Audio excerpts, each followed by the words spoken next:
Hello, my name is Sarah Addison and this is my presentation for witch hunting, accusations, trials and panics in early modern Europe.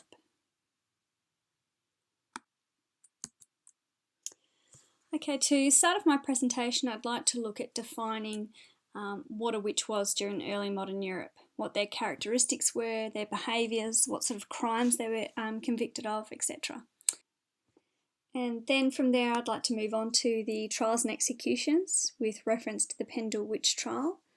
And then explore the possible reasonings for the spectacle in Europe. So why did people believe in witches and what were they afraid of?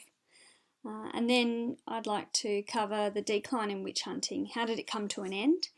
And I'd like to finish by touching on relevance for witches in today's society. So what was considered a witch in early modern Europe? In early modern Europe, there was a large belief in supernatural activities. It is believed that it is based on sort of religious beliefs. Christianity was practiced across vast areas of Europe, so it was a big impact in terms of daily lives. If you were not a practicing or devoted Christian, then it is likely you would have been accused of being a witch. There were certain laws against people who didn't attend church or hold a communion, that type of thing. It was believed that witches sold their souls to the devil and worked on behalf of Satanism. So, stemming between the 16th and 17th centuries, witches were prosecuted like criminals in the court system through parts of Europe. These trials often resulted in executions, most commonly by hanging, or in some parts of Europe by burning on the stake. So, what was a witch really? What made people of society believe that a person had supernatural capabilities and what was a real threat? I'd like to sort of have a look at author Sandra Meisel. She defines witches as night-flying evildoers who inflict harm on others by supernatural means, such as curses, the evil eye, and magic substances. Christians believe that witches were Satan's band of demons. So witches lived like among fellow members of society and they used tactics to curse and kill other members of society. So they could be accused of being a witch by family members, friends, neighbours, or just general members of the public. Anybody who really may have seen something suspicious or just disagree with their way of life. So to further analyse, let's have a look at the characteristics of a witch. So there were several different reasons why someone may be considered a witch. Sometimes they ticked all of the boxes and other times they may have only ticked one or two. This is where the term witch hunt can come into play, as it explains that basically you could be hunted down as a witch based on very vague proof or reasonings. Something as little as a dream someone had could result in an accusation. Regardless, however, there did tend to be a sort of set stereotypical characteristics of a witch. Again, these are not concrete reasons behind why someone may be considered a witch, but the majority did fit into at least one, if not all, of these points. So the first one would be that you are female. Although there were men prosecuted as witches, they only made up about 20 to 30% of the witch population. So being female certainly didn't work in your favour. Some feminist groups, though, argue that this was sort of a discriminative culture against women during those times, that they were targeted and simply because of their gender. But historians state that females targeted may have been a case because women, especially single and without a partner, were poorer than men, which brings me to my next point. You are poor or of lower social status. Although some accused witches were wealthy, in general they were poor and of lower social status. Some historians claim that changes in the economy during this time created new social ranking and statuses, something that was quite new for the social structure in some areas of Europe. So perhaps the fact that these people were segregated into the poor and lower social group meant that the rest of society was unsure of how to treat them. And my third point is poor health. Often those with poor health, like diseases, etc., or disabilities, were seen as being associated with witchcraft. perhaps for the only reason that they look scary, and if God had abandoned them. Poor wealth would often result in poor health, so it makes sense that these would be aligned with each other. So these three main points may help people of modern times understand why, when they hear of witches, they automatically think of the old, frail female, hunched over as if she may have osteoporosis and in need of a walking stick. It's a character that we are so familiar with. So these points were common reasons for why people believed someone may have been a witch, but there really wasn't a concrete set standard like I mentioned. If someone had witnessed strange behaviour, then they could accuse someone of witchcraft. If a person had a conflict with somebody else, or if a family member became ill, a cow died, again there could be an accusation of witchcraft based on very unsubstantial proof. Which brings me to the trials and executions. It is hard to understand how so many people may have been executed because of claims they were a witch. So to help define the process, let's have a look at the major stages of a witch trial in early modern Europe. So firstly, an individual is accused of witchcraft or witch-like behaviours. This could come from anyone as a complaint or simply a circling rumour in society. Accusations of witchcraft may stem from strange activity somebody's witnessed, or illness within a village, unexplained death, and natural disasters. Often an accused witch was taken into custody, tortured until revealing a fellow witch.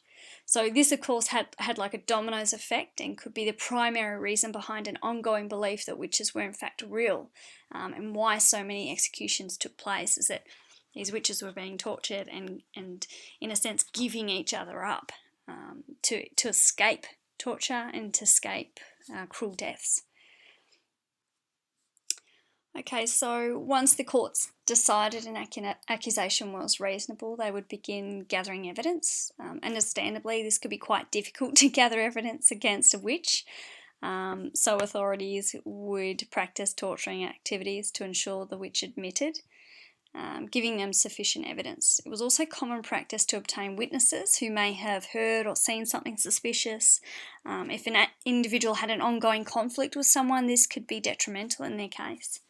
If a witch was taken to court and prosecuted, she did have the opportunity to defend herself. However, that involved hiring a lawyer, which was an expensive process. And as we mentioned before, one of the characteristics was generally many witches were poor, so they were unable to fork out the cost of a lawyer. And finally, the sentencing takes place after the trial, of course. If there is enough evidence to convict a witch, then sentencing could either be execution, banishment, or imprisonment. Most commonly, however, for a convicted witch was the death penalty. Often courts would offer a merciful death in exchange for full confession. So again, witches were confessing, so they didn't die a cruel death. This just prolonged the belief that they actually existed and they were a real thing. Okay, so an important part of the witch trials are obviously the outcomes. The executions of witches is what makes it, I believe, such a fascinating time period.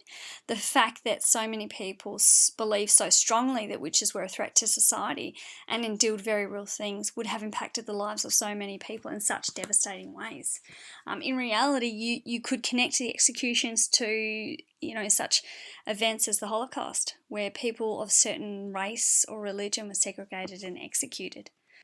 Executed because they were strange and different, because they were poor and disabled. They were treated like criminals and apparently deserved to be murdered. So the exact amount of executions is difficult to obtain due to a lack of record keeping. However, it is believed to be in the thousands. These executions were often by hanging, but different parts of Europe practiced different types of killings. So, for example, England most commonly practiced hanging, whereas Spain and Italy often burnt people alive. So, to demonstrate the trial process, I have selected the Pendle witch trial case from 1612 as a reference. The main witness in this case was 9-year-old Janet Device. She was the daughter and granddaughter of two individuals being accused of witchcraft. It was famously recorded that one day in court, after Janet arrived to give evidence, her mother started shouting and pleading with her. Janet requested that her mother was removed from the court, and once she was removed, she stood on the table and stated that her mother was a witch and she had witnessed her planning murders of several people. The initial accusation occurred when the mother had been out begging for pins, and after being rejected by one gentleman, he suffered a minor stroke. He then accused her of casting a curse over him. And what is most fascinating about this accusation is that the accused witch herself, Elizabeth Device, also believed she may have had supernatural abilities and was convinced herself that she was a witch. So during that court trial, the 9-year-old daughter Janet, who was believed to have been quite cunning, a thief and a pathological liar, was more than happy to sort of get rid of her mother and grandmother, as she already possessed an existing hatred for them. So she went as far as to claim she had seen her mother transform her spirit into a dog. And as a result of these witness statements and these accusations, it resulted in the execution of 10 people, relatives and friends of the Device family. So looking back on a case like this, it seems completely outrageous that a 9-year-old girl could have significantly contributed to the deaths of 10 innocent people. So how did this happen? How were innocent people able to be trialled and prosecuted as witches? It is argued that after the Black Death during the 13th century, the economy changed dramatically around parts of Europe. So the segregation between the wealthy and the poor became more distinct. The community became detached in a sense from each other. So, for example, in Pendle, new laws were passed to assist the poor, which possibly heightened tensions between rich and poor. English gentleman Reginald Scott, who published a book on the discovery of witchcraft, stated that divisions in society might lead to accusations of witchcraft, which I think sort of accurately reflects that division in society. So what else may have contributed? The court systems were corrupt, and accusations toward witches could be made without much merit or proof. It seems that all it would really take was conflict between two parties, perhaps a poor beggar and a farmer, some kind of event, such as a farmer's cow dying, for an accusation of witchcraft to take place. I also believe that a poor understanding of mental illness contributed to accusations of witchcraft, and poor ethical legal proceedings. People were basically being murdered without committing any real crime.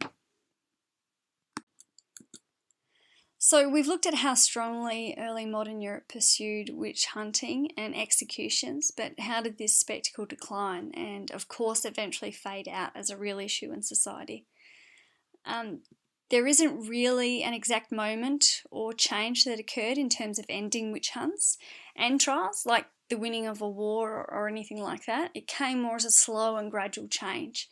So some of the impacting factors were better developed laws and court proceedings, better education, and protests. There was certainly a movement of Christians that declined to accept that witches were a real part of society and protested against the executions, that it was actually the non-Christian way. So, to conclude the presentation, I would like to briefly look at modern day witches, as I believe this can give us great insight into what it may have also been like in early modern Europe. A lot of people are unaware that witch hunts still exist in the world, especially in parts of Africa and India. This is because of strong spiritual and religious views, poor education and legal systems, something that we've just researched as part of being a major part during the times of witch hunting in early modern Europe. So this short video documenting modern day witch hunting in India provides us with personal experiences from women accused of witchcraft, and what you will notice are the similarities in early modern Europe. However, of course, we are unable to hear directly from those convicted witches. तो 5 तारीख को Then on September 5th, they came and axed me on the back of my neck.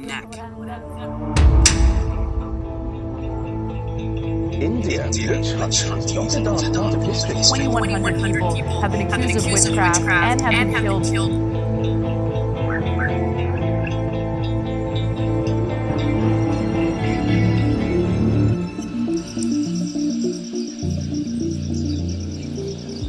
बाद में का बहू मार गए starting का शिवपुनिया माने उसरी लियो शिवपुनिया उसरी लियो जानता माने छठ महादेव चढ़े मेरे को I can't tell you the way my in-laws tortured me by calling me a witch. That day, if I would not have been saved, my in-laws would have cut me to pieces and killed me.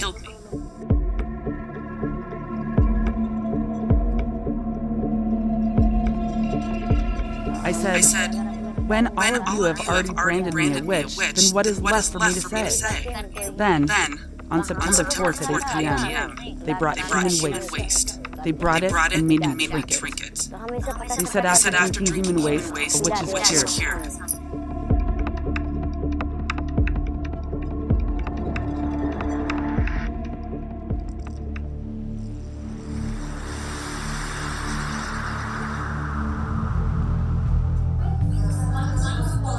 Yes, all the memories come back when I come across a new case, and then I feel angered. And this rage only keeps me fueled up to keep fighting back. लेकिन कहीं न कहीं अगर हम इसको दूर करना होगा तो सरकार को बहुत बड़ा जिम्मेवारी लेना पड़ेगा, पंचायत को जिम्मेवारी लेना पड़ेगा, और तभी ये समाधान हो सकता है। तो मुखिया काफ़ी एक्टिव हो गई है, उनके साथ ट्रेनिंग करें, उनके साथ प्रशिक्षण करें कि डाइन क्यों नहीं होती। कानून अभी बन गया, कानून पहले नहीं था, लेकिन हम लोगों का ये डाइन का मुहिम को लेकर प्रयास से ही पहले बिहार में बना उस कुर्सी को एडॉप्ट किया गया यहाँ झारखंड में। तो डाइन कानून भी है, लेकिन थाना में भी अभी डाइन का केस को लेकर के लोग नहीं दायर करते हैं। वो मारपीट हो गया, उसका कत्ल हो गया तो दूसरा धारा लगा के केस करें, फिर पुलिस के पास जाते भी नहीं। उनको लगता है कि पुलिस हमारी मदद नहीं करेगी।